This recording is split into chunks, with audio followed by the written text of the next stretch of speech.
தலைவர்கள். இந்த 3 பேருக்கும் ஒரு பலத்த கைத்தட்டலை நீங்கள் பார்த்து.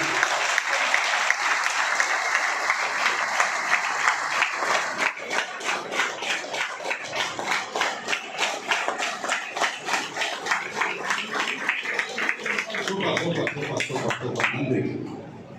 என்னன்றி கொன்றார்க்கும் ஓய்வுண்டான் ஓய்வில்லை, இதை நன்றி கொன்ற மகற்கு. இவங்கெல்லாம் லியாப்திக்காக நம்ம எச்எம் ஜெயின் அவர்களோடு சேர்ந்து காலம் காலமாக ட்ரெடிஷனலாக இந்த லியாப்தியை ஸ்ட்ரென்தன் த லியாப்தி வேற வார்த்தையே தெரியாது. ஒர்க் ஃபார் லியாப்தி பண்ணி தான் இன்னைக்கு நமக்கு இந்த அளவுக்கு நம்ம பெனிஃபிட் எல்லாம் இன்னைக்கு அடைஞ்சிருக்கிறோம். சுதந்திரம் கிடைக்கும் பொழுது போராடினவங்க கொஞ்சம் பேர் தான். ஆனா சுதந்திரம்